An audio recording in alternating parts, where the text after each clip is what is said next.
This is Judge Joe Brown, and we're listening to We All Be News. News-free Dixie for the 21st century.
We All Be is honored to have on the one and only Mr. Rick Francis, who is the county clerk of Southampton County and also an expert on the Nat Turner insurrection of 1831. How are you doing today, sir? I am well. As far as an expert, I am one voice among many in this regard. And I come to it in my capacity as clerk of the court. I'm responsible for the records of the county. Okay. So that's what you have around this room. Records of the county going back to 1749 when Southampton County was created. But more importantly, as it relates to Nat Turner's revolt, that involves some of my direct family members and has been a topic of discussion in my family since I was born. Wow.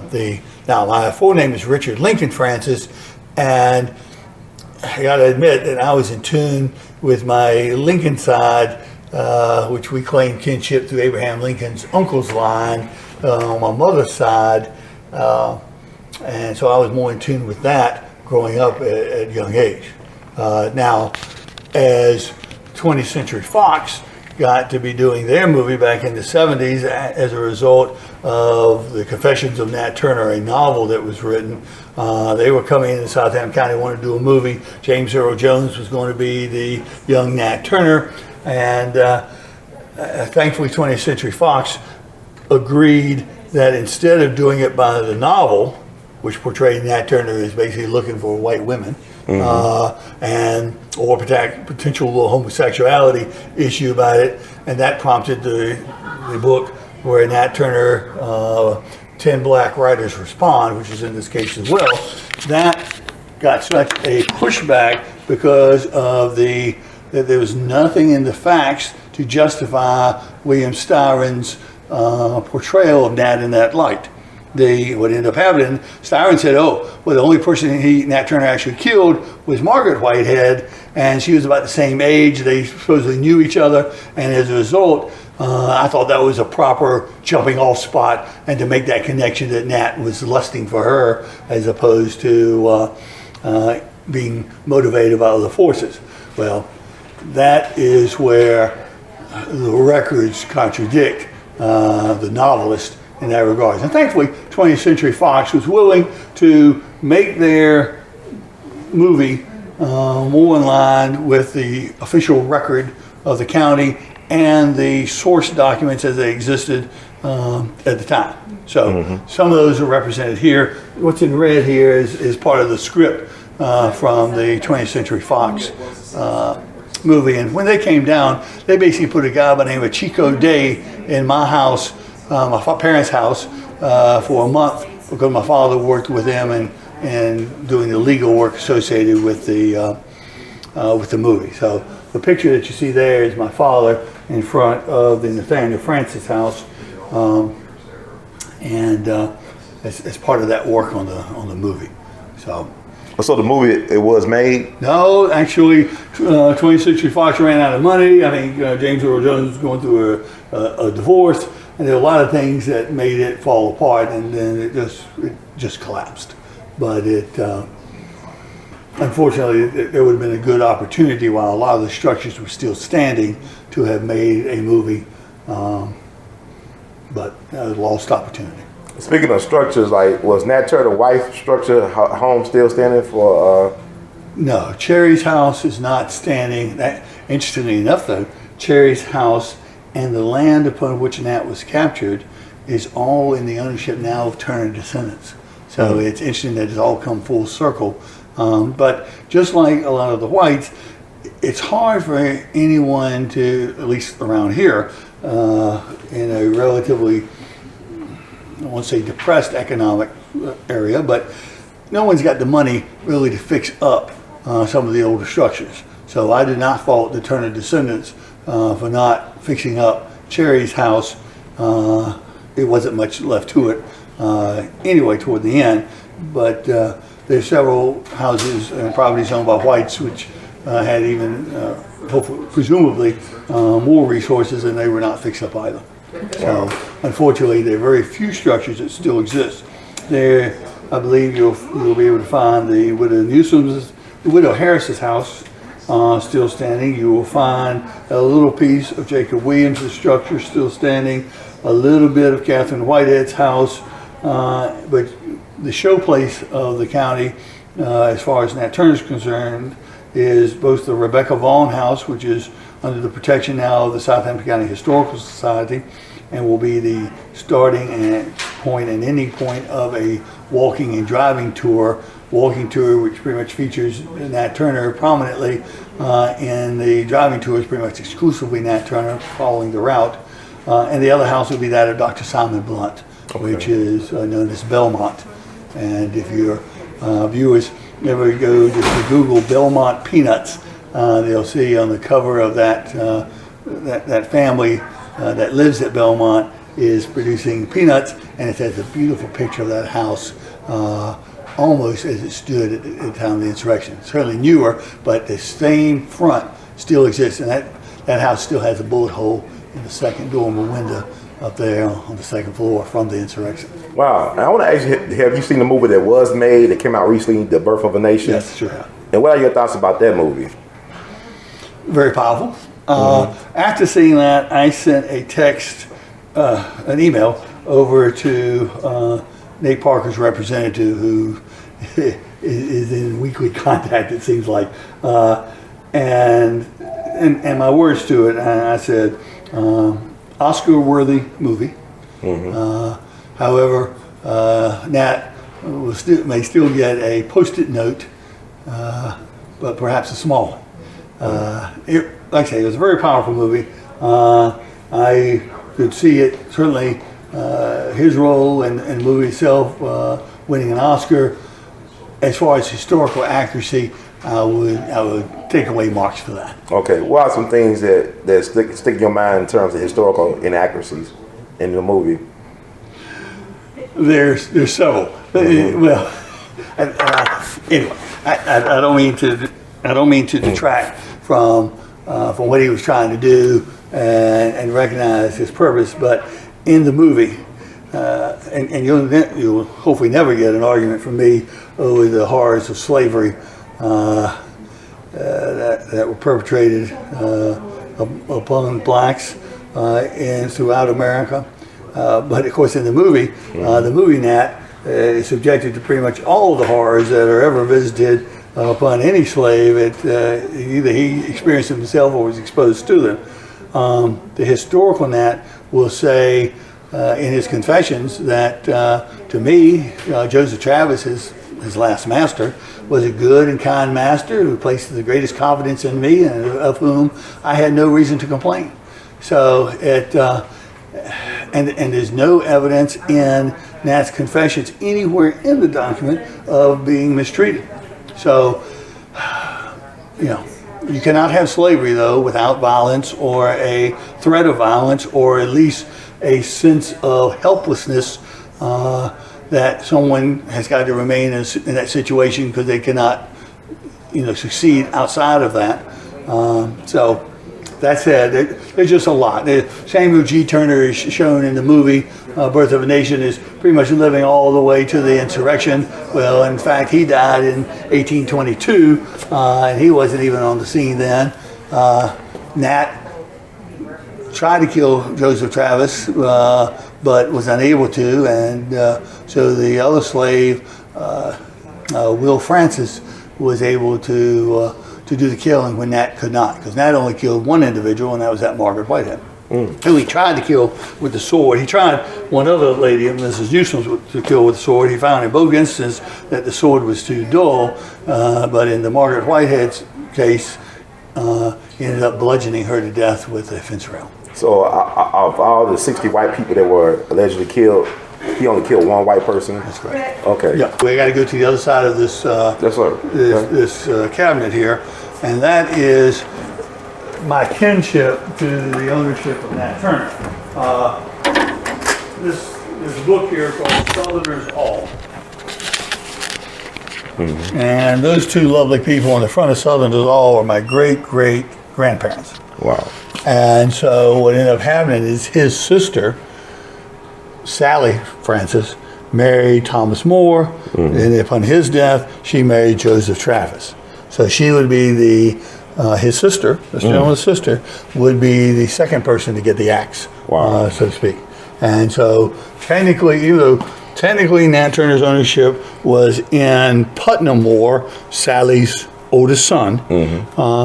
She was the matriarch of the family, certainly through the absence of her first husband until she remarried Joseph Travis, and so she would have been the owner, the acting owner of Nat during that time. So Nat Turner basically got along with his quote-unquote slave owners.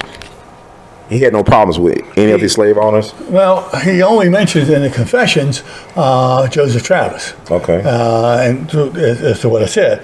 Now, the other is his, he'll say in the Confessions that he learned to read and write on his own, kind of spontaneously. It is also presumed that Benjamin Turner was a very religious man. He gave an acre of his property to start Turner's meeting place, original church. Nat Turner would later on, in the later generation of that church, ask to baptize a white man within that church, Ethelred Brantley. So someone let him become a minister, and someone let him have the liberty to travel about to preach, even though they may be preaching outside the white church, while the white folks are preaching on the inside. Nat may be under the grape arbor at Barnes Church, as he was the Sunday before the insurrection. So he does not complain, I'll say in the Confessions. That is not given as a motivation. Okay. Now, I'll ask you this. Was, like they said when they were trying to find Nat Turner, that he was bright but not a mulatto. Now, I'm thinking when I do some research, was Benjamin Turner the biological father of Nat? By any chance? Very doubtful. Nat Turner's father, unfortunately, has been lost to history.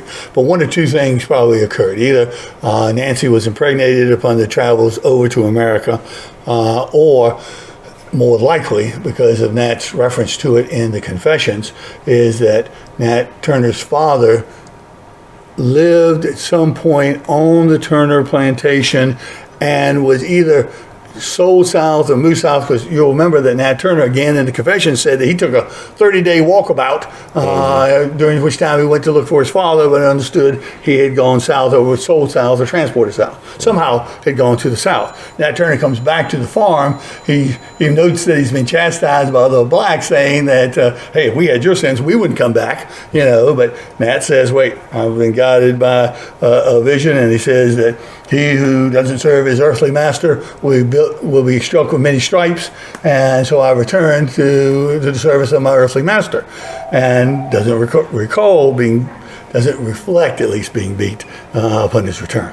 Now, I know people normally think that a lot of the black people or Africans that came over to the Americas were from Western Africa, but Nat's mother was from like Northern Africa, right? More the Nile area. Oh, so for Egypt. Yeah. Nancy was unique. There are a couple of slave there's a gentleman by the name of Red Nelson who features prominently in my family, more reddish skin, but Nancy's more was olive, and Nancy will try to kill Nat at birth so that he doesn't grow up in slavery. And so Benjamin Turner takes Nat away from Nancy, even though Nancy's still on the farm, and pretty much puts Nat into the care of Tom and Bridget, who are either just older slaves that are not in the work in the fields as much because of their age, or they were Nat Turner's biological parental grandparents. Yeah, almost like a Moses story, almost. I mean, I was thinking about well, now don't forget, when he went to baptize Alfred Bradley, he did just like down there with Jesus, that he baptized the white man and had the white man baptize him, and his Lord would have it a dove lit on Nat Turner's shoulder. That's lore. I'm not sure the white people there saw it. They were watching and were not in favor of the baptism, but that they might have seen trouble more than they saw the dove fly. Now, when Nat Turner was put to death by the state on November 11, 1831, his body was taken apart, right? They quartered him and flayed him and stuff like that. Well, I can at least say that they decapitated him. And I am aware of a purse made out of a piece of his skin along those lines. So somebody has told me that they know they've seen the purse, but that the guy who has the purse doesn't want Rick Francis to know they got it because they think I'm going to come get it. Are they in Southampton County? Yes. Wow. Yes. But as part of all this run up to the movie, we've been trying to reach out again, even monetarily, to the person with the purse in the hopes of getting that word around. But apparently they say it's somewhere in that family and not readily available. But y'all actually do have the sword in your possession of the county, right? The Southampton County Historical Society has the sword, yes. But it's not on display? It can't be seen? Well, it's not on display at the time. The Historical Society likes to keep it under wraps for their ultimate grand opening when they have their Nat Turner Museum and the Rebecca Vaughn House. They'll be exclusively the Nat Turner and the jump-off spot for that driving tour. Now, I will tell you that last weekend I gave a Nat Turner tour. I'll be giving another one on the 19th of November. And even though it's a 5-hour and longer deal, I'm insistent that my fee be that they have to show the sword. So I don't get any money for it, but they got to show the damn sword. All right, okay. Yeah, so that's the only thing. And they've been, so if you came to that tour, you could see the sword, but then you couldn't film it. So it's kind of a... Interesting. Yeah, I disagree with my Historical Society on that point. What about his skull? They said his skull was returned to the family on the day of the release of the movie, Nationwide, the Birth of a Nation movie. Can you tell us a little bit about that? What's your thoughts about that, or like a little background? Well, I think that is, to me, that's the biggest news in the last 15 years. And is one of the couple of things that I will say that this movie has prompted, The Birth of a Nation has prompted, because that skull, I think we can certainly trace it from Southampton County upon Nat Turner's execution. Now, let me tell you what the lore is. Okay, the lore was that Nat Turner from the gallows, even though the official record is he said he had nothing to say other than he was ready. And the movie's accurate on that part. But the lore is that he had a mark on the bottom of his foot, a W, and that he said to the whites that it would rain one more time and wasn't going to rain again until he came back. Well, whites are so darn scared, the lore would feed into the fact that they decapitated him so he wouldn't come back with his head. But for whatever reason, he was decapitated. The skull was given to Dr. Massenburg, the county coroner, who upon examination pronounced that Nat's skull had a large brain cavity, and which is indicative of great intelligence. So that skull ended up, we got newspapers of it going up north into colleges. It survived the fire. And Richard Hatcher, who everybody online knew he had it, but he never admitted that he had it. Basically, he's been having it in a hat box, or I think on a box in the top of his closet for the last 15 years. Wow. It was supposed to be given to him in recognition of his civil rights work that he did as mayor of Gary, Indiana. So I understand that skull was given by Mr. Hatcher to a couple of the descendants of Nat Turner, whose lineage I would love to know more about, and that it is now in the possession of the Smithsonian, who's doing research upon it. But I hope they'll give me a phone call. I'm waiting for that phone call too. Yeah, so like, are the descendants, are they involved in all this stuff with the Historical Society? To a limited extent. You'll see, you remember Bruce Turner, who showed up on 60 Minutes. Bruce Turner and I, independently and together, try to do a lot to keep this record moving and being fresh on everyone's mind, at least preserving the record. So yes, have been involved, but not to the level that you would hope. So, but yeah. But for example, this gentleman right here, James McGee, is one of the also local voices who's done a lot of research, and he's an artist that painted this ride to Jerusalem that showed up on Mr. Greenberg's book, and he's a colorful character as well. What about the guy named Khalifa around who owns the property? Khalifa, yes. That's him. The guy. No, that's a different gentleman. So what were your thoughts about him and what his, I guess, trying to preserve the legacy? I certainly appreciate what he's doing as far as trying to make a Nat Turner library. I think that would be helpful. There's a guy by the name of Billy Cole who had the largest collection of Nat Turner related books that I'm aware of. Wow. And several years ago he gave the bulk of that collection to the local library here so people could go there and do some other research. So yeah. So like people, I told you when I came here, people trying to say that Nat Turner never existed. I know I read a book that a lady named Sharon Ewell Foster, she claimed that Nat Turner, the Confessions of Nat Turner is not his voice. Those are not his words. That's right, and that is a lot of what Nate Parker and we discussed while he was here. I respectfully disagree with both of them, and I, at least to support my argument, I would say that Nat Turner's confession is given to Thomas R. Gray from the jail cell. First off, it's consistent with the same things that Nat Turner told Justice Parker and Justice Tresvant upon his being admitted to the jail. It is certified by 6 of the justices that sat at trial that it was read to Nat Turner and that he acknowledged it. And the clerk also certifies that they were the justices of the trial. And at trial and at execution, Nat did not denounce those confessions given before. So I think there are 3 different times that they were confirmed. And also, there's a book, let's go back around. There's a book that is the newest thing out, 2014 publication. If you get a print of this thing, this is the best book I think written in the last 40 years by David Allmendinger. And I'm probably pronouncing it wrong, but it's Nat Turner and the Rising in Southampton County. This man has done so much research on it that it boggles my mind. I guess the hair standing up on the back of my neck and tells you how much of a nerd I am when this guy thing gets me more excited than Sunday football. But it does. And but this guy has gone through and has pointed out the things in the confessions that only Nat would have known by being a participant. And it leaves out things that Mr. Gray knew himself from representing some of the earlier defendants. So if it was Thomas R. Gray's words completely, then it would not have that distinction. That is some things that he would not have known or would have known. Now, I got to admit that there's not a notation in the sentencing order that we have on this table. I see a notation that at the time after the prosecution was completed, that the confessions were read to him in open court. And that's not exactly what the clerk and the justice are certified to. They didn't say he read to him in open court, but did say it was read to him. I always presumed that was a contradiction, but I will say that Mr. Allmendinger has clarified that to me on that score.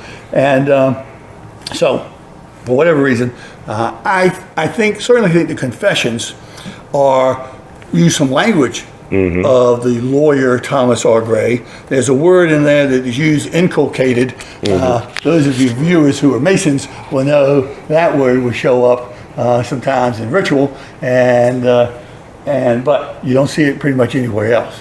However, I think the gist of what was in the confessions is accurate. And I will submit to you, just like you're saying to people that denied the Holocaust and people deny all this, if you're willing to throw out the baby with the bathwater and just completely erase the confession, then you can make Nat anything. Now, right now, Nate Parker is making Nat a hero. Now, but what's to stop the next William Styron from coming out and making him just, again, a lustful man or something else? So if you don't have the record, if you're going to discount all the record, if you're going to discount what's in the courthouse, discount what has been given in the original source documents, just erase all that, then you've got a blank slate. You can make it anything you want to. But the people can come by later on and do the same thing to your interpretation as well. That's why you'll see in my little display case, there's some Post-it notes over some people's faces. And in that case, that it happens to be the same person's face, because that person was not interested in doing scholarly work. He was interested in doing a novel. Now, Nate Parker may get his own little Post-it note, as powerful as Birth of a Nation is, because of its historical inaccuracies. And here I'm bound by and happy to be bound by the record, and I want to make sure that that record is preserved so that future generations, your grandchildren, my grandchildren, can still interpret it for themselves. I don't mind anybody coming up with a different interpretation if they're willing to do the research and put the time in and really invest it. I think you can come away with many different interpretations. I certainly don't think mine is the sole interpretation. That's why I respect Bruce Turner as much, because he's put in the time, and he's, we'll debate it. We won't agree with it, but we have fun debating it, and it's always getting. Sometimes our debate changes, with something new coming to light. I would have thought that everything would have been researched and done the further we get away from 1831. But by putting the records, all these records online, and by putting all the other resources, the Library of Virginia, in anticipation of this movie, has put their records online. It's the best time in the world right now to be doing research on this aspect of local history. Now, Thomas Gray was a lawyer for some of the people involved, but not for Nat Turner. Not for Nat. Did he have legal representation? He did. Who was his legal? He had another Parker here, who was awarded the great prize, William Parker, be allowed the sum of $10 as his fee for defending Nat, alias Nat Turner. Now, all the defense attorneys got $10 in 1831. $10. Did he leave like some type of diary or journal about his experience with Nat Turner during that time? Afraid not. That would be an interesting. Yeah, absolutely. Now, some of you readers, some of your watchers, viewers, whatever, there are some missing documents. Okay. In Governor Floyd's diary notes and all the papers that Virginia has through history, and they preserve, all the governors that come there, all their official records. Well, there's what's called a bundle of material that was missing from Governor Floyd's paperwork. It's right in this same time period. So somebody there and your viewing audience will go and comb through those records in Virginia and down in Richmond, and that may be the next big thing to come, kind of as a reveal on Nat Turner. What about, I know you said the skull was taken. We know the skull has been returned. What about his brain? Somebody said his brain was sent to Harvard for study. You know anything about that? Never heard that. Okay. And also about a burial place. They say they left a torso behind and was buried in the cemetery. What happened to the burial? Where is the burial place? Well, hang on. The torso would be, when you say buried in a cemetery, it would be placed in the cemetery. I doubt it had the formalities of much of a burial. Right. But the pauper and criminal burial site was not far from the hanging tree. And that's the thing that National Geographic was doing the ground penetrating radar upon and located human bones by. So that would be just out from, if you left the courthouse, you're immediately heading north and then taking the first road out to the right would be within 100 or 200 yards will be the hanging tree and its burial site off of Main Street. Is the tree still there, or no? Afraid not. Is a marker or anything like that, or nothing? No marker yet. Now, when we do the walking tour, we have a marker, and the gentleman whose land that the hanging tree was upon has been very gracious to let us put the marker, give us a little easement, to put the marker on his property. So wow. I'll give him credit for that. That's very generous of him. Wow, that's incredible. What's your why has it been so long for him to get his proper recognition in this county? I mean, you think about, I'm from Memphis, and we got Nathan Bedford Forrest, the first Grand Wizard of the KKK, war criminal, military genius. He's buried on one of our busy streets just blocks away from where they killed Dr. King and ran Ida B. Wells out of town. Yeah. Why has it taken so long? I mean, because this was done right before the Civil War, what he did. Even John Brown got statues and whatnot in places around the country. Why not Nat Turner?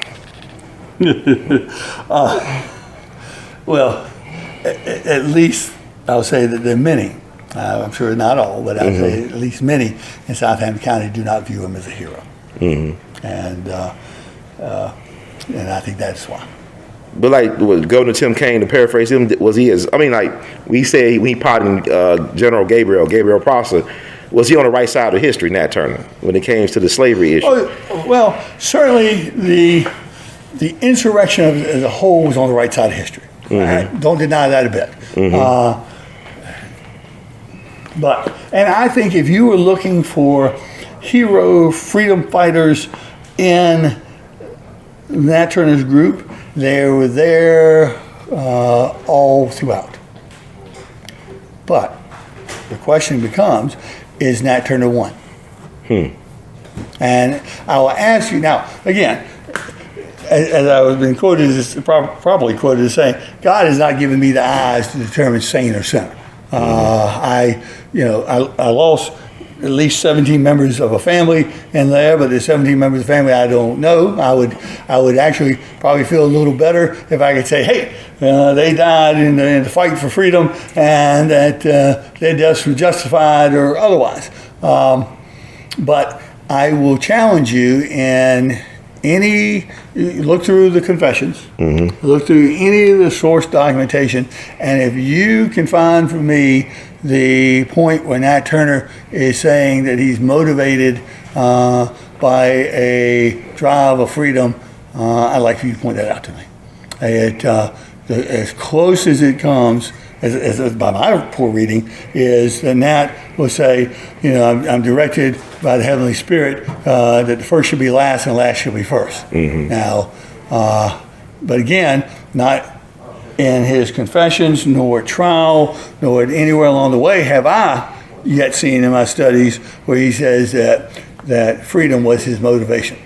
Again, it's almost like being returned when he returned to the farm after being on that 30-day about. It is, I'm being directed by God, and I'm being directed in a particular direction, and so that's why I disagree with those members of my family who gave Nat Turner's Bible to the Smithsonian, and that the Bible was given to the family, Francis family, by the clerk, apparently because of the ownership the Francis family had with so that came out. They were on your family heirlooms. Never in my possession. Right. But I saw that at the museum. Wow, that's incredible. It is powerful. I mean, a little small Bible. Absolutely. Caused all that trouble.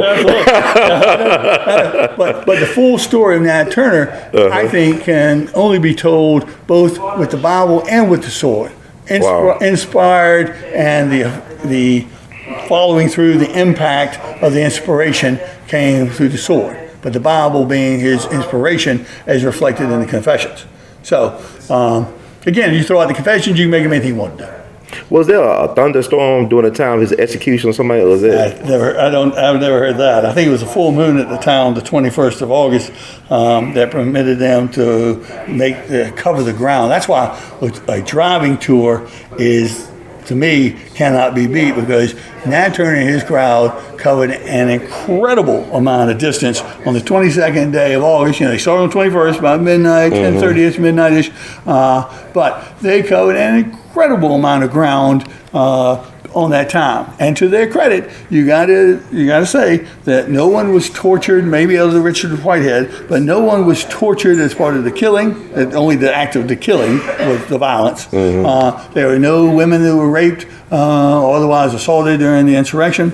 And at least on 3 different occasions, the insurrectionists paid deference to their victims by either wrapping their bodies after a valiant defense, unsuccessful, wrapping their bodies in a blanket and put a charred back on their chest, letting the recent widow, go lie on her husband's body to be killed there, or Rebecca Vaughn being allowed to go upstairs to pray.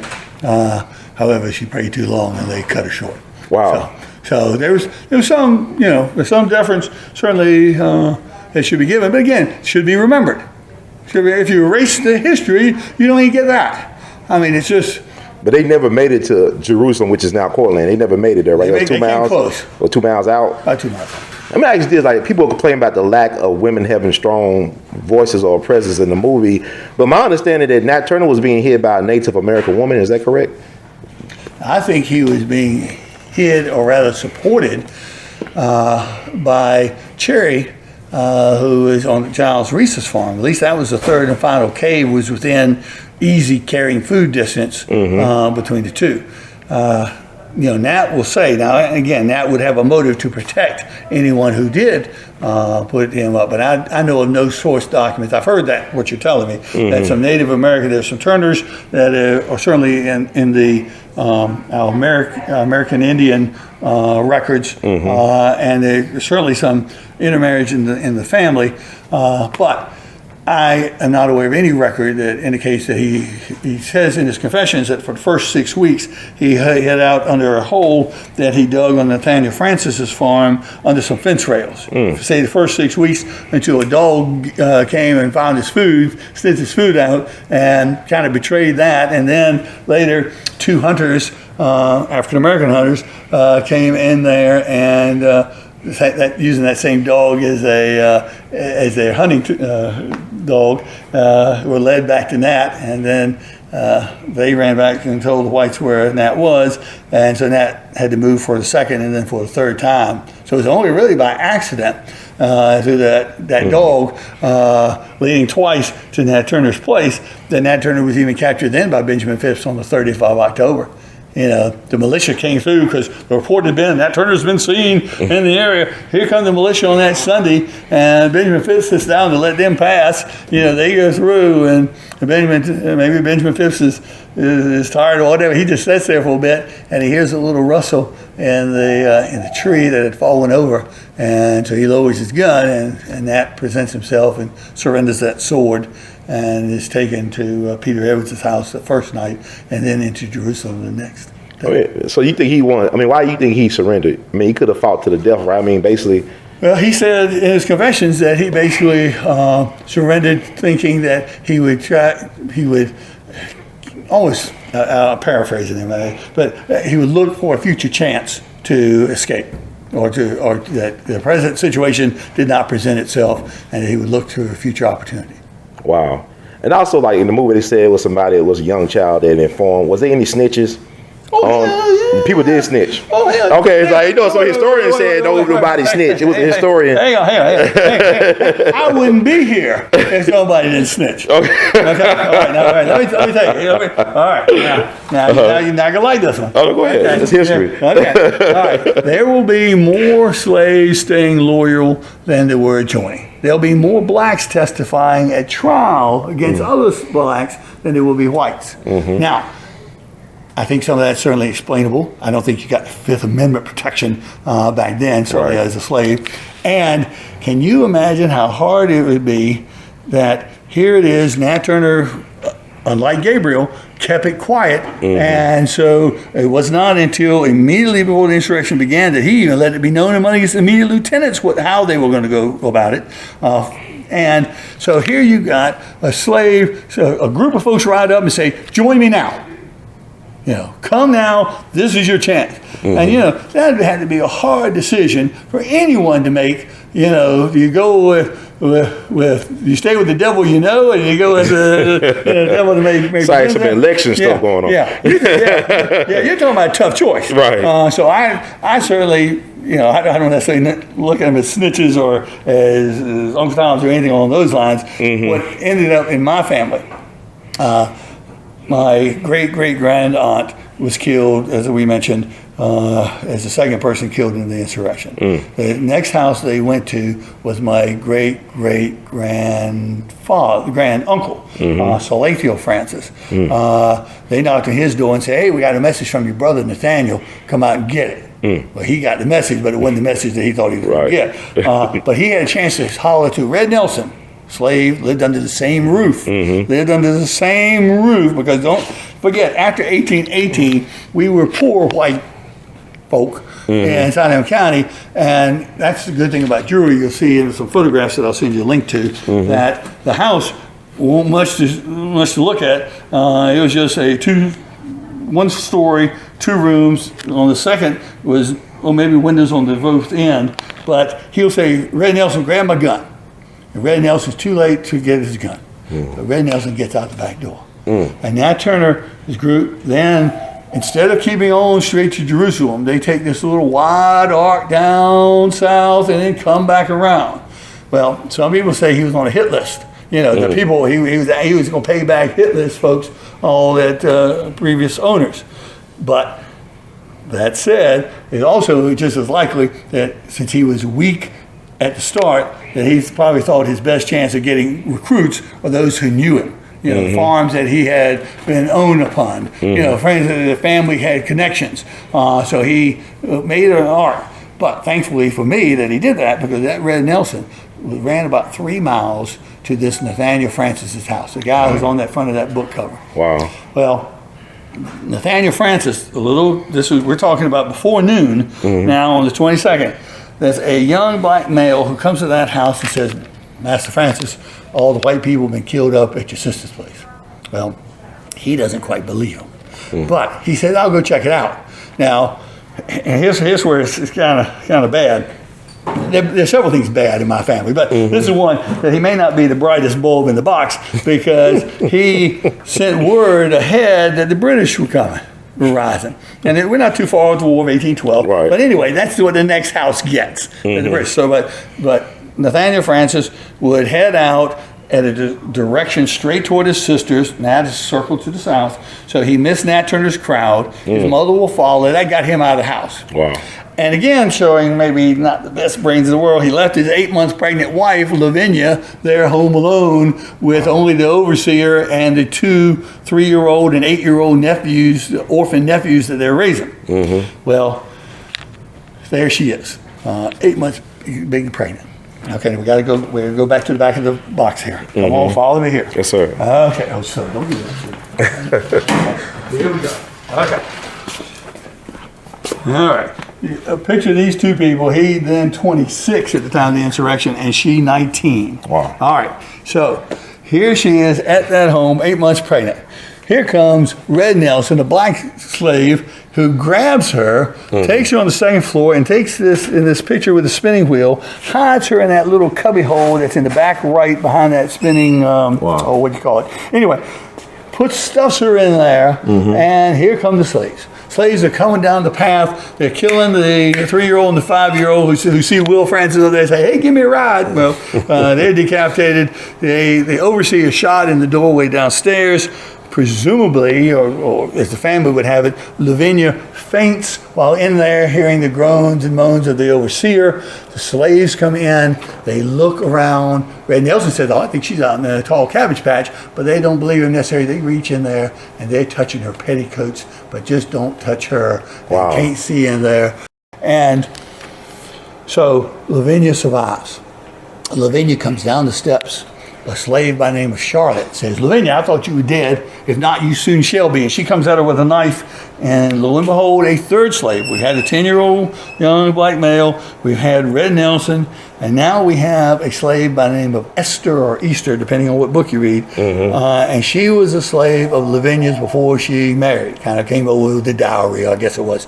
But she says, "Charlotte, you will not kill my mistress," pushes Charlotte out of the way, gets Lavinia out of that house. She gets hidden in the woods and reunited with Nathaniel Francis the next day. So of all the history in my family, my father is always wanted to drill in us as little snotty-nosed kids that you would not be here if it had not been for the actions of 3 different slaves, independent of each other, acting not in concert, but probably with having reason not to act on our behalf, but acted on our behalf on the 22nd day of August 1831. So I wouldn't be here if it hadn't been for them. So if any of your readers are having to find that they're kin to Red Nelson in Ohio, Okay. because we'd like to catch up with them and have a big old family reunion and say, look, thank you. Well, actually, just about the pushback, like the white community was in fear, of course, of this. Hell yeah. And what was like the fallout? It was a lot of black folks that were killed in the aftermath. Absolutely. Now, let's go back around this around this time. All right. Now, where the killing of the women and children and those at the school ground was probably the low water mark for the insurrection. The low water mark for the whites comes in 2 arenas. Number one, any white that would tell you that they wouldn't have wanted to fight for their freedom is lying to you. Okay, so the whites got to admit that they would, whites would say, hell, we're still fighting the Civil War. You think we wouldn't want to also be out there fighting for our freedom? So we got to give you that. Also, the low water mark for the whites were the militias that came in after the insurrection. They basically came in and they were looking to punish. They were where at trial, several of the masters came even to defend their slaves, and like I said, 21 were set free to return home to their owners. There was none of that consideration with the militia. And if you were black and if you were not under the direct ownership of your master, direct supervision, your life was probably forfeit. So at least one head appeared on a pike outside of Blackhead Signpost Road, which is still named Blackhead Signpost Road today. And several were killed. Several were killed at Cross Keys. Now here's what I got to tell you why my family does not distinguish themselves well either. You remember that girl Charlotte? All right. Well, when Lavinia got reunited with Nathaniel, there were 7 people. Cross Keys was one of the safe places for white women and kids to go. There were 1,100 white women and kids at this one house, so they were probably in the yard sleeping and everything else. The house couldn't have held them. But across from Cross Keys was a 1-room jail cell, a little store and some other things. And in there, Nathaniel and Lavinia would come by them later on, the next 2 days later or the next day, and we'll go in there and they'll see that Esther or Easter. They'll proclaim her innocence, take her outside, hug her, all that good stuff. But they also see Charlotte in there. And Charlotte, Nathaniel Francis ties to a tree and is the first to fire a shot, and others fired as well, that the Lord would have it that the tree would later die. So there were 7 that were executed at Cross Keys that never made it to trial. And if your slave was involved in insurrection and made it to trial, and your slave was hung or transported down south, then your estate was paid for the value of that slave. So you will see in that Turner sentencing court that little Putnam Moore, even though little Putnam Moore is dead, that his estate is, I'll just borrow this for one second, his estate is being paid the sum of $375. Wow. So even back then, there was no taking without compensation by the state. But I will say that doesn't reflect well on my family, because here is Nathaniel Francis, who's willing to kill that slave Charlotte without worry about the bag. So was it accurate to say over 200 slaves or enslaved Africans were killed in the aftermath of the Turner Rebellion? Back to the book. Back to the book. Hang on. Take 3 steps backwards. Okay. Take 3 big steps back. Okay. The original documentation said between 40 and 120. Okay. As things would go, people then started saying as many as 120. Then it got to be as many as 150. Then it got to be as many as 200. And I'm sure we will see as many as 300. Now, I have always gone with the gospel of 40 to 120 were killed.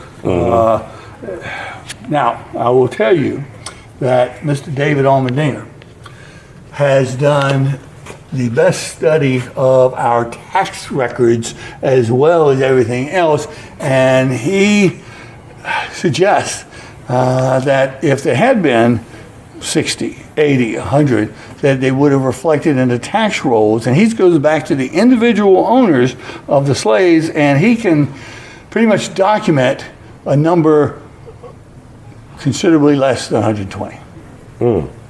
But I'm enthralled with his evaluation. I'm still using right now the numbers of 40 to 120 because I want to confirm his research. Well, it's just like if they counted black people as 3/5 for political reasons, could there really actually be 200, 300? If you think about it, if you counted 3/5. No, I don't think we're not that smart to do that kind of calculation down Southampton County. We're just simple folk, and one is one. So the Turner Rebellion, it almost led to the abolishing of slavery in Virginia. Is that true? Came close. It prompted for the first time in Virginia history a discussion behind closed doors, but a discussion by the Virginia legislature, an actual debate of what was going to be Virginia's future in regards to slavery. Wow. And Governor Floyd, who had come into office before Nat Turner's insurrection, in his diary notes, they put in there that before I leave office, I'm going to end this vile institution of slavery. Now, I think not through emancipation, but through transportation. But all of a sudden, here comes Nat Turner. Boom, that event happens. Militias are being called out. The governor's being asked to supply firearms. Everything bad is happening. To this man. People, when in many cases the county will condemn someone to death, they will write a letter to the governor saying, we recommend that you pardon this guy. The law binds our hands to do death, but we will recommend that you pardon him, which means vacation transportation. Does not mean release. But here's Governor Floyd, and his notes will say, here it is, my hands are being tied up in Richmond because I can't get the committee that I have to confer with to make these decisions, and some poor soul is going to lose his life because I can't get the committee members to come into town so we can meet to discuss whether to pardon the guy's life or not. There was a rule in Virginia that you had to wait 30 days between trial and execution, except in the case of insurrection and among slaves insurrection. So that's why you'll see that Nat was tried on the 5th and executed on the 11th. So there wasn't a lot of time for the governor to get his committee together. Though the governor was hot on the topic, he wanted the clerk of the court to put verbatimly everything to transcribe and give daily reports. Everyone knew that this was a significant event. As I mentioned earlier, you'll see all 10 justices presided over Nat Turner's case, where only 5 on the others. But back to finish up your question, that Governor Floyd got reelected. The legislature, having met, comes within a 7-member vote of ending slavery. They'll say, Governor Floyd, we can't make this decision. We'll turn it back into your hands to decide. Well, Governor Floyd, a couple things happen. Governor Floyd turns it over to a guy by the name of Thomas Dew, a professor at William & Mary, and Governor Floyd will be visited by Vice President Buchanan from the Deep South, and then all of a sudden in his second inaugural speech, the language of freeing slaves starts disappearing, and then it becomes those damn carpetbaggers, and it's the abolitionists and the propagandists who are sending tracts down into Virginia. Thomas Dew will come back and say, Governor Floyd, I've studied this topic, and I find that slavery is good for the white and the black man alike. And so that becomes Virginia's position. And instead of emancipation or even transportation, Virginia then tightens down the rules on slaves so much that you will not have another slave revolt in Virginia to the lead up to the Civil War. So if slavery was bad before, it's worse after. Wow. So I ask you this, you look at the fact that William Styron named his book, The Confessions of Nat Turner, after the original Confessions of Nat Turner from the 1830s. And then Nate Parker did The Birth of a Nation after the D.W. Griffith. The worst title, I told him, I said, that's the worst title you could have named it. That only, to me, only brings back the Ku Klux Klan jump off promotional film of 1915. That, now, I will say that after seeing the movie, I may eat my words a little on that to Nate Parker. So hopefully he's not seeing this. But I may still give him a Post-it note. I will give him a Post-it note, but his use of that title, I can live with a little better than I thought I could. Okay. If you got any other words or thoughts you'd like to share in closing?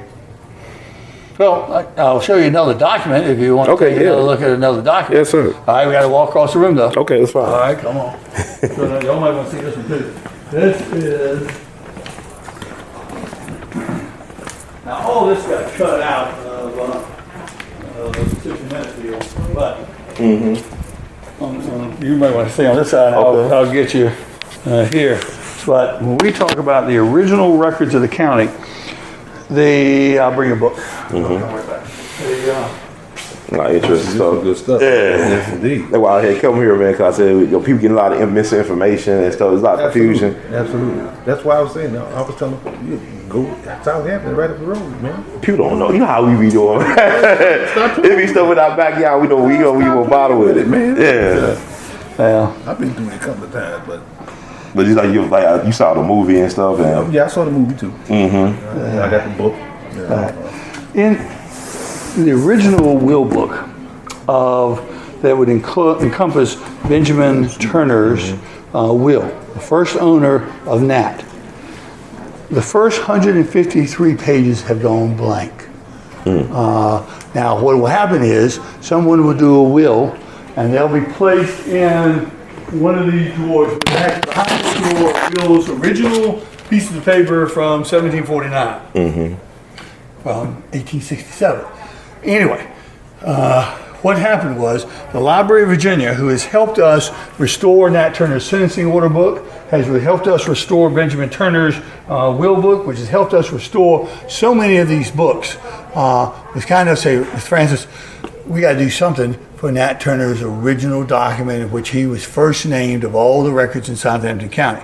And so what they did, they came and took out of the original drawer Benjamin Turner's original last will and testament. We're not talking about one that was recopied by the clerk and put in the nice book. Wow. We're talking about, let me see if I got them here. They basically made me copies of a lot of things. But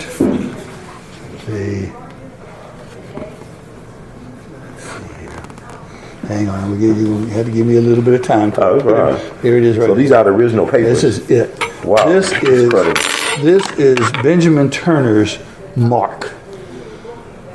The X. The X. Where when Nat Turner could later read and write, Benjamin Turner, the original owner of Nat Turner, could not. And so this is Benjamin Turner, 1810, original will, written by someone that he laid his mark onto. And if you think Nat Turner could have wrote the will? he'd been 10 years old then. I mean, they say he was very smart, right? Smart. But here you go. Don't profit for nothing. Here you go. And let me try to get around here. I don't read as well upside down. But here you've got, I leave and bequeath, and to my son Samuel Turner, oldest son, get Nancy, Linda, Nat, spelled with 2 T's. Wow. So there is the first time in the record of Southampton County that Nat Turner appears. And you also see Cherry, spelled Charroy, also going to Samuel G. Turner's farm. So, again, not like the movie, but... I'm gonna ask you this, was it unusual to call slave by the first and last name? For an enslaved African to have a first and last name be called? Well, they usually got the last name of the master. So, and I've seen where a person will be Tom, Jones, and then he'll turn over to Tom Barrow later on as his ownership changed. Nat Turner's last name remained the same from birth. So are there any white Turners left? I mean, like. Oh yeah, and black Turners, yeah, absolutely. Do they get along? Do they have family reunions? Or I mean, how is it? I mean, like. I'm not aware of any family reunions, but the Turner, in the black community, the Turner family is active. And as I mentioned earlier, I don't know if we got it on film, but as I mentioned earlier, they have been good to mark the property where Nat Turner final cave was found, where Nat was found and captured. They have put their own highway marker out beside that to mark that spot. Oh, really? And that's beautiful, beautiful job. But it's on private property? Yes.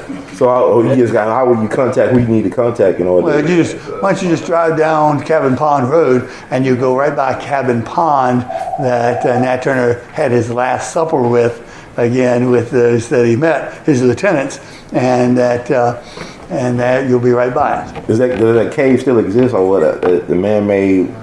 The Turner family, and I got to say, I've never seen it. I've been taken back there once by an individual who could not get me back to it, but that gentleman whose photograph shows up, that I say the dead ringer for Nat Turner in the picture in the case, his land backs right up to it, his residence, and he can take you there. It's called Cabin Pond, like CABIN. Cabin Pond. Okay. Cool. All right. Cool. Are you good? You want to put it on? That is the littlest camera. Yeah, it come in here. There you go. Let's go to the side. All right, you're still running it. You're down here. This is incredible. This is the actual. I mean, how do you keep it so well? I mean, how do you know it's going to be important? I would not have opened this cabinet. The Library of Virginia did it. They had to humidify it because otherwise it's so brittle. They acid washed it because this is the old iron gall ink that rusts into the paper. And so they gave it back to me in flat. Now, it's a little bit bigger for me to put back in the case. So I'm kind of stuck with it in this format, but that's all right. I can't. Well, actually, like this one, I guess it's like a question. Like people always, I had a chance to see Jimmy Carter preach Sunday school last year. Oh, cool. And he brought up the question like, what did Jesus look like? And I was surprised. He gave a really crappy answer. They give you a description of Jesus in the Bible, and he wasn't white. He wasn't. I was gonna say, he's like, well, there's gonna be a lot of white people that are gonna be very surprised. Right. Well, I'm gonna ask like, in your opinion, what did Nat Turner look like? How would you describe Nat Turner? His physical description. I say look at Alvin. Let's go back to the case. Okay.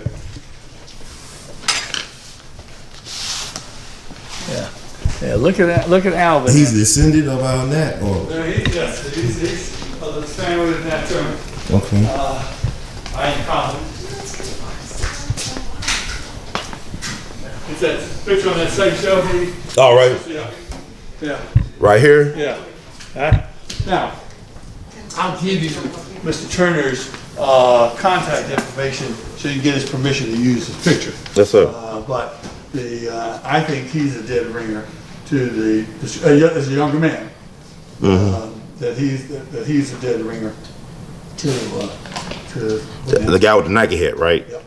Okay. Exactly. What's his name? His name's Alvin Turner. Alvin. What was your family name? Francis. Francis. Nathaniel.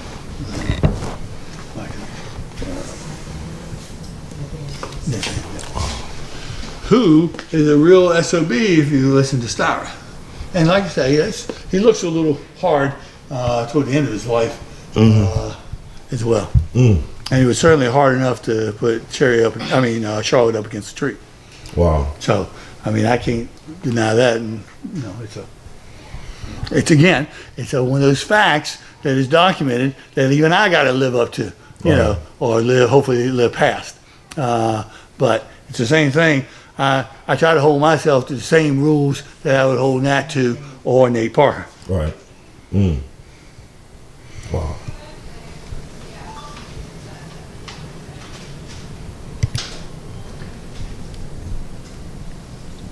Was the film shot near here, around here? Was any of the film shot around here? No, that was all filmed in Georgia. That's what I thought. Didn't get any of that. None of that money. No, they didn't share any of that money. I see. There. So this is the actual sword right here. Yeah, that's the picture of the sword. Wow. Where's that marker located? That one is on Route 35. There are 4 of them in Southampton County. Kind of as you come into Southampton County, there's Welcome to Southampton County and talks about slave roll. But that one particularly, that's only exclusively to Nat Turner, is on Route 35 south of here, about 10 miles before you get to the town of Boykins. So it's between Cortland and Boykins on 35. Okay. Yeah. So is it an accurate location? Well, it mentions that it's 7 miles to the west of that marker, and that's accurate. Okay. Yeah. All the roads are pretty much have the same name designations. I mean, you'll have Barrow Road. Now, Barrow Road may have shifted some, but like I say, Cabin Pond's there, and you'll be able, hopefully, like I say, to go.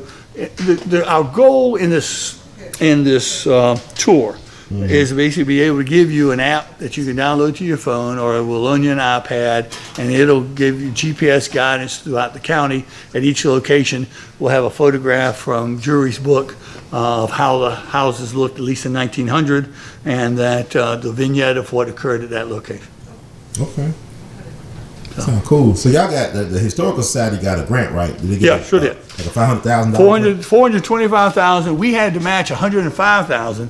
You talk about some scrambling was done on that, and like I say, the little money that comes from the tours and all goes to that kitty as well. Do you think in sometime in the near future there could possibly be a memorial statue to Nat Turner in Southampton? Do you think that's coming? Or at least to the victims of the... I don't see that, though. I grant you a lot of attention is being paid to Southampton County. Whenever we give the tour, in the handouts are those that were on both sides, white and black, that were involved in the insurrection. And again, the records are here for people to make up their own mind. That's excellent. Okay, cool. It's cool. So, I hope there'll be another Nat Turner movie in the very near future. I'm hoping old Ken Burns will come in there. Really? Well, hey, Ken Burns. Documentary? Yeah, well, to me, and maybe going on the tour will help, but to me, this story, it's a tragic story in some respects for black and white, but there are periods and instances of people striving and succeeding, some failing. There is drama. You don't have to walk 5 miles out of your way to tell a lie when it's all right here and just as compelling as anything in Birth of a Nation. And that's why if I had a point to prod into Nate Parker, is he should have come to Southampton County earlier before he was writing that and done it based upon the history. And I think it would be not only just as compelling, I think it would be able to be defended to do a monument perhaps, or to do whatever, based upon the facts as opposed to fiction. Max, in your opinion, do you think that the rebellion was successful? Well, it was successful in that it killed a lot of whitey. Mm-hmm. I mean, if you're looking at that, it was successful in that it was the largest group moving in one direction toward a relatively common purpose. And I have problems with the word successful when you got the ratcheting down of all the rules, when Governor Floyd was thinking about doing it anyway, and that all got thrown out the window. Lord knows if Governor Floyd would ever act it or not. You just don't know. You never know if slavery would have, Virginia had taken a lot of little baby steps toward doing something along the way of emancipation or ending slavery or stopping it with those that were already born up until that point, and all of that got cast aside. Like I said, this scared the folks in Southampton County a lot, particularly when the slave was under their same roof and they weren't sure whether it was a general insurrection or not. So I'm asking, when Nat Turner was preaching from plantation to plantation, was he escorted to these plantations, or he actually just... That's the movie Nat. What's the reality? What's the real Nat? Well, Nat was able to preach. Now, I do not know whether Nat was supervised or not. Okay. I thought that was such an interesting twist in the movie that Nat's basically put out to hire as a minister and basically compelled to preach. Mm-hmm. That is the wildest takeoff on that I've ever heard. Anyway, I wasn't there. I don't know, but I would think that it was that someone had to permit Nat to preach. Someone certainly had to permit Nat to baptize a white man.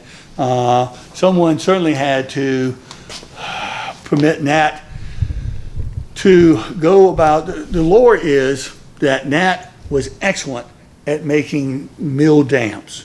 You know, that the one wall that had to hold the water while the other was all in, and that he was loaned out to various owners during the time to basically shore up the mill dams. That and his ability to go out and preach, I think, enabled Nat, through his aided by his intelligence, to basically elude capture, because there was a $1,100 reward on his head, most hunted man in America, and he could elude capture when you know their hunting dogs are much better than what we got today. Elude capture for 70 days. Now, I back to your original question, which I pretty much forgot what it was that I think Nat was permitted to go out. Whether he was escorted, probably. There was a time that before the insurrection that slaves could go. They still had to have passes. They still had to have paperwork. But after that, after the insurrection took place, Nat's in hiding for 70 days. Who does the dog lead to the food? He leads Red Nelson and another slave who were hunting with a gun. Now I have a hard time wrapping my head around this picture, but you've got Red Nelson, shotgun, and another slave hunting with a dog after the insurrection. And now we're talking pretty far after the insurrection. We're talking now 2 months after the insurrection, and that dog leads them to Nat, and they're the ones that tell the whites that Nat's in the area. So that famous or infamous print of him being captured by the white man with the gun is not accurate. Well, I think that's accurate in that, Nat was being discovered. Red Nelson did not take Nat into custody. Red Nelson was kind of scared of the whole thing. He ran away, told the whites. That's got the militia going through there, and Benjamin Phipps, who sat to watch the militia go by, he's the one with the shotgun. Is he an overseer, or who was Benjamin Phipps? His house would indicate he's some more of the poor white folks in Southampton County. So let me ask you, Nat Turner actually avoided certain types of white folks. They didn't kill the poor white people, right? Or well, that's correct. It's a general rule. Now, some will tell you that he did not kill any slave owners. Okay. Because I think Henry Bryant and his wife, child, and mother would disagree with it. Would disagree with you. But that's the only household that I know of that they hit that were not slave owners. They had at that time. He'd been in his past. He'd had slaves, but he got away from that and got to, hiring free blacks on his farm. Now I don't know whether that would have lasted or he'd seen some revelation or whatnot. But whatever reason it was, he didn't get the benefit of that doubt because Nat Turner's crowd came by his house on the way to Catherine Whitehead's. Nat actually split his forces up, and they came back as part of his group hitting Mr. Bryant. So, but you're accurate in that Nat Turner skipped several people. He skipped John Clark Turner, Samuel G. Turner's brother, who he grew up in about his same age and presumably friends. He skipped whites who he said were poor and considered themselves no better than slaves. He would skip some of their houses. And he skipped the father of the guy he later on gave his confession to, Thomas R. Gray. Interesting. Yeah. Now, and that was supposedly indicative of some friendship relationship between Thomas R. Gray and Nat. That was interesting. I know I read with General Gabriel Prosser, or General Gabriel. He actually told his people not to touch the Methodist, Quakers, and the French. Like those three groups of white people. Because I guess their favoritism towards liberty. But also, I'm looking at a pattern here. I'm looking at Nat Turner, John Brown, and Digmar Vesey. They all were involved in the church. Well, they all had very strong religious leanings. So what do you think what role religion played in all this? Well, religion, I think, was for Nat. and I can only speak to Nat Turner. I can't get my head around the complete Civil War. This event was limited in scope and distance and involved my family, so that's why I am so drawn to the topic. You got blood in it. You got blood. You got skin and blood in it. But again, that's not what the family harped on. The family harped on 3 folk.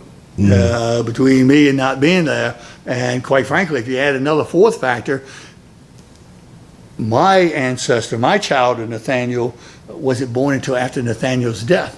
4 months after he died, my great-grandfather was born. So I come here by only the sharpest edge of the knife to be here at all. So, but back, for Nat Turner, religion I see as his motivating force through the Confessions.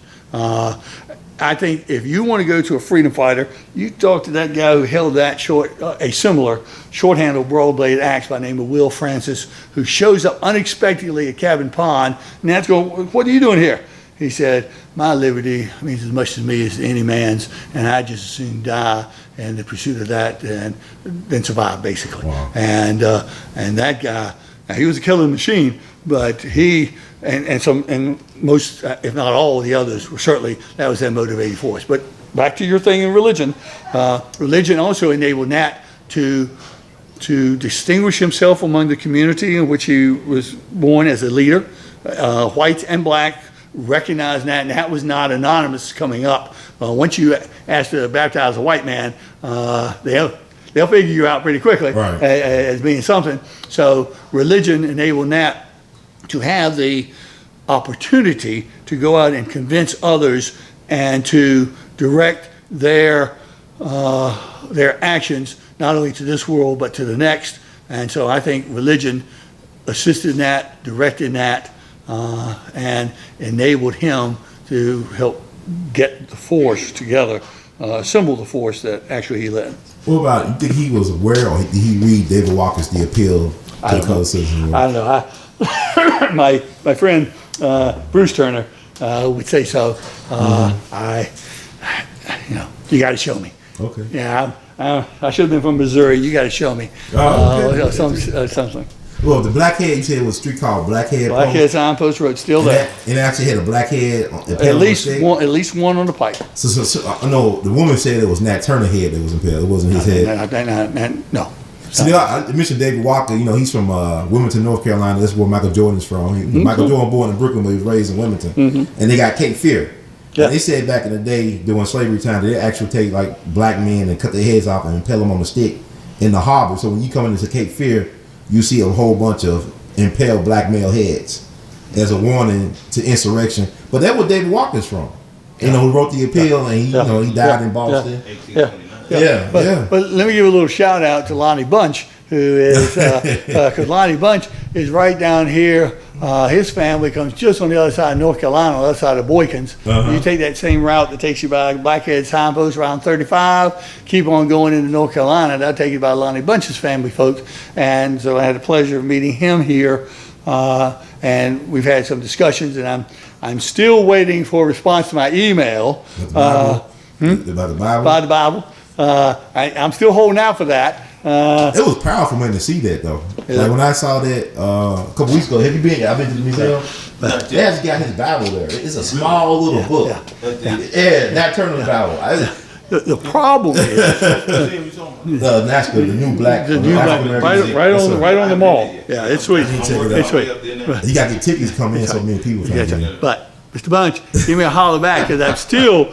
He was kind enough. Mr. Bunch was kind enough I asked him to send me any page in which there was handwriting upon.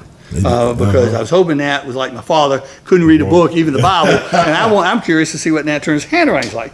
And in my family, where there's a letter talking about the Bible being inside my family, there is discussion. Albert Francis, who just passed regrettably, remembers seeing faint handwriting in pencil on the margins, and he told me what he's supposed to have said, but I'm looking to see if that can be confirmed. Why do you think your family held on to that?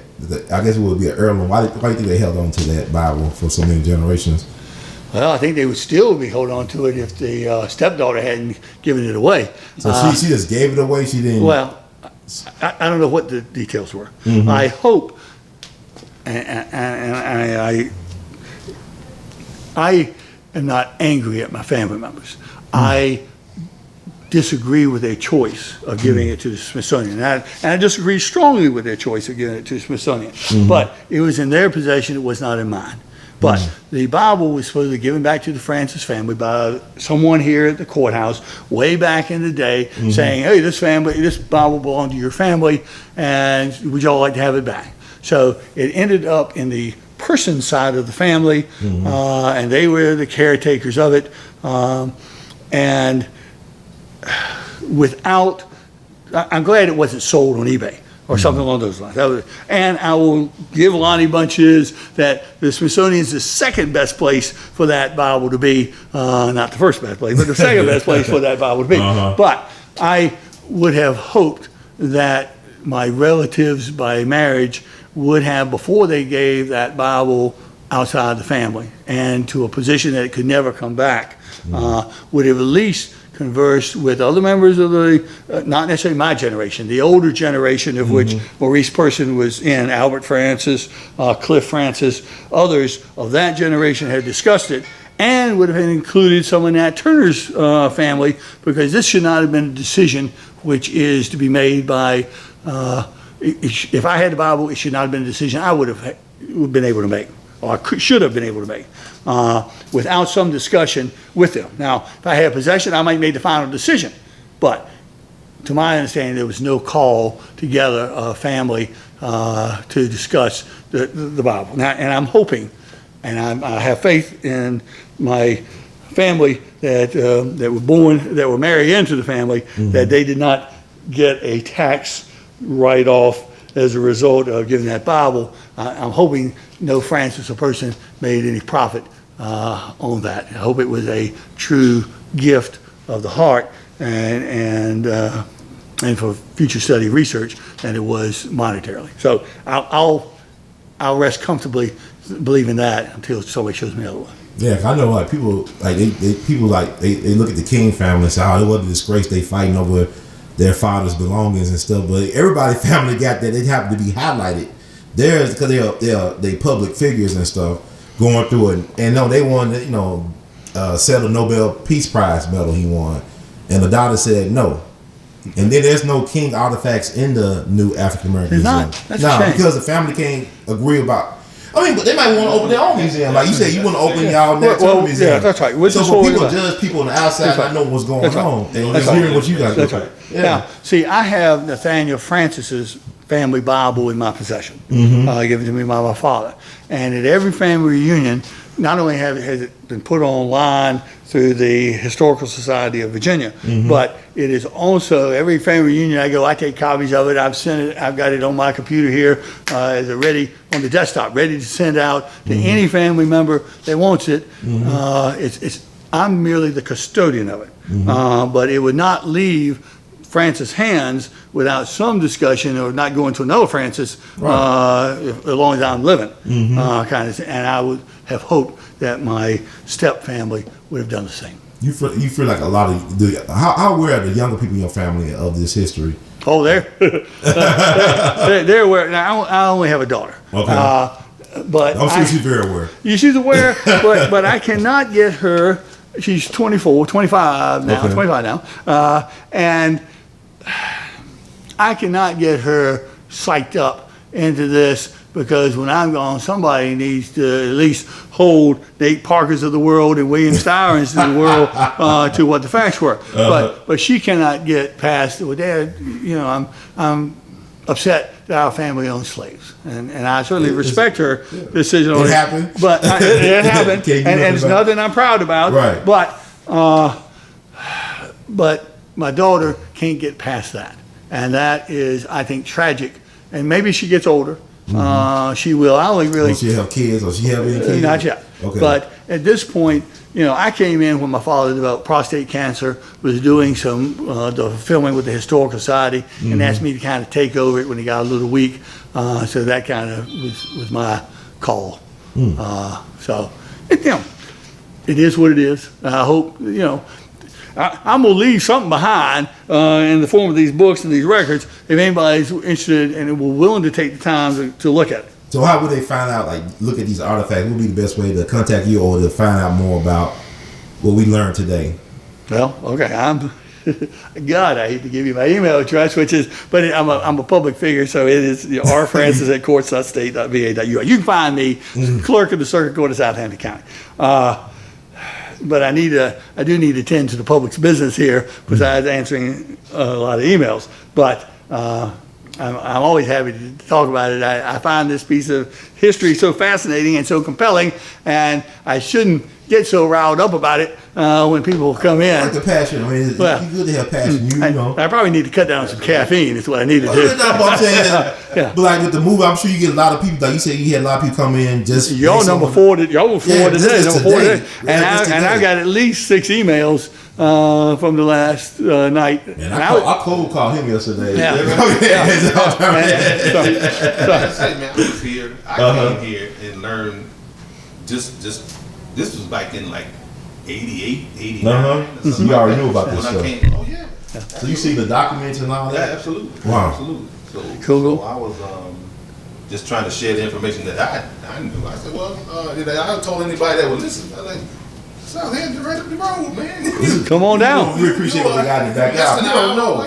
Yeah. You go up there and see. I saw him. You can go up there and see it for yourself. That's right. Wow. I would ask your viewers to basically just go to Southampton County's website. If you'll scroll down on the home page, it'll say view the records from 1749 to the early 1880s, and you can see everything in here that was during that time period. And I encourage you and I beg you to please take your time. You'll find it interesting. It'll be compelling. Take the time to read it for yourself. See the source material out there and make up your own mind. And don't listen to me, but make up your own mind for what the story that Nat Turner will reveal to you. Thank you, Brother Francis. And words of Duke Ellington, we love you madly. Keep on producing and pushing. Yeah, I say that to everybody. But I also want to ask you about the Styron thing, because my understanding that James Baldwin encouraged him to write that book. Oh, yeah. About And being a homosexual. James Baldwin encouraged him to write that book. I think they were lovers. You know, he's in his summer house. And for last Friday's tour, Mr. West, who was the biographer of William Styron, asked if I'd have any objection to him coming on that tour, and I said, no, I may not be in your man's corner, but no, come on down. And unfortunately, his schedule did not permit it. Hopefully, we'll have him again into this area, because I'd love to have a discussion with him. I mean, but you're exactly right. I think Baldwin and Styron were also, this is going to be the best thing that ever hit the press, and it won the Pulitzer. Right. I mean, I can't, even though the guy got the history all screwed up, he was a good writer, kind of thing. I read it first. That's right. Yeah, and that's the problem. And now I'm trying to get everybody to unlearn that. Why they used the same title? You think that was like a Jedi mind trick to use the same title as the original book? I like that. I mean, I'm just saying, like they came out doing the Black Power era. They came out doing the Black. So when you try to confuse folks when they went to the bookstore, I want the Confession of Nat Turner. They don't get out Revolutionary read this. What the heck? You know, it was confusing because they thought they were getting the one from the 1830s. That's right. That's right. Yeah, I'm saying, I think it's interesting. First, I thought that. And that's why even with Baldwin had to be surprised when 10 black writers respond and say, why are you taking our hero, or why are you portraying him this way when the facts are that? What did your father think about that when you heard about what William Styron did? Because you said you taking over from your father. Yeah. My father had no love for William Styron. And again, he portrayed the Nathaniel Francis family as real SOBs, sadists to be exact. Thankfully, Henry Tragle, when he did his book, The Southampton Slave Revolt of 1831, it's part of his saying, wait a second, Styron, you're all wrong. He took the Nathaniel Francis family as an example. Said, let's just look at this family and let me tell you why you're wrong, and laid out a whole lot of things. So we won't go into them now, but thankfully, thank you, Tragle, for defending my family, because otherwise, again, as people go to that as a source, and then you got to unlearn it all to come back again. And that's one thing I got with Nate Parker's movie, and that is I've already gotten a phone call and from a lady even before I saw the movie, and well, why did they compel Nat to become a preacher? Why did they make him go around and earn money for the master? And I'm going, where did that come from? Who in the world? What are you saying? You could have knocked me over. And so why Nate Parker gets a Post-it note is because there's going to be some things you're going to have to unlearn from that movie. As powerful as the movie is, and I hope it wins an Oscar. I think I would, if I was on the Oscar. The character assassination thing that was going on. Well, with the rape thing. Right. I just think that there's a compelling story without deviating from the facts. But they always started trying to character assassinate Nat Turner, though. Like they always trying to discredit him. That's why it took so long to even get it on the screen. Right. I know. But I think we could all defend Nat Turner better if it had been historically accurate. Because now you got this little fact pattern out there on this movie that now everybody's going to see, just like Styron, and think that Nat Turner was just lusting after white women, which fed well into the 60s, right after the Civil Rights Act and all that kind of stuff. Right. Now you got this trail where the facts lead, I believe the facts will lead your viewers to a different conclusion. Did Styron ever come to Southampton for his research? Yes. Styron spent a half a day speaking with a Mrs. Adeline Kitchen, who was a deputy clerk here, chief deputy clerk at the time. And Styron will say in his some of his other interviews that I learned everything I need to know in half a day. Now I'm now 60 years old, and I've been spending the last 40 years on this topic, and I still don't know everything. Holman Dinger has shown me some things that I did not know, and I'm still working through confirming them. I appreciate his book, but I'm looking forward to confirming or disproving some of the things he's putting in there. But if he's accurate, that rocks my world as well. So, do you think Nate would have been better off doing like a 3-hour movie and maybe having like a little mini documentary? Some of the people like Khalifa or you that would be speaking as a. Now he did come down and did do some interviews while he was here, and that'll probably be in the making of the. Well, it should be a powerful movie, I think, because people like this. It was a powerful piece of propaganda. All movies are art. When Malcolm X came out and they did the little thing at the end, right. Even with Nelson Mandela of all people. But that was historically inaccurate too, because there was no Minister Baines. His family brought him to the nation, and my understanding, his family was related to Elijah Muhammad, because his father was from Georgia, and Elijah Muhammad was from Georgia. And I talked to his, I interviewed Malcolm's nephew, his half sister Collins, who gave him the money for the pilgrimage to Mecca, who lived in Roxbury. I interviewed him for like several hours. He was telling me about all the family connections, how Elijah Muhammad family related to Malcolm's family and stuff like that. That part I didn't know either. Yeah, they're from Georgia. That's my mentor, pretty much. Who is that? Malcolm. Oh, Malcolm, yeah. But then they try to destroy him too. They try to make him gay. If you don't have a record, you can paint anybody any color you want. Right. I don't like that. You're not even bound by paint by numbers. You can do it. You can fill it in any way you want to. And I'm hoping that not on my watch will people will be able to now they can come up with their own interpretation. Fine, but do the work, do the research. About writing a book? Have you thought about writing a book yourself? I just pull a little clerk, a little county clerk. I got all the information. I got everybody else's book. I got everybody else's all the information. That's right. But I love that quote. It's not my quote, but it's I climb the mountain so that I can see the world, not so that the world can see me. And I'm not looking. I appreciate you coming down on a cold call and now putting me in front of the camera. And, we got to talk about that afterward. But at the same time, if nobody ever walked in that door again on Nat Turner, I'd still be studying it because there's just more to know. And it need to be done a movie made about Nat. Going deeper. Yeah, going deeper. Like what Oscar Davis said about Spike Lee. He said they didn't make another movie 20 years later about Malcolm X. So that movie was incomplete on Malcolm. It's kind of like what they did with Roots. Yeah. They dug up more information. And Alex Hayes lied about Roots, so absolutely. Yeah, he got it from white dude named Harold Corland, the African. They sued him in court and won. Well, once you get attention directed on a topic, a lot of things will come out. And we'll wait a second, just like little Donald Trump. Just like little Donald Trump, and the more scrutiny that's put on him, that'll happen. Sorry about that. No, you're fine. You're fine. I'm looking forward to that thing. Yes, I'm looking forward to Yeah. some popcorn for that. Well, thank you, man. I appreciate it. All right.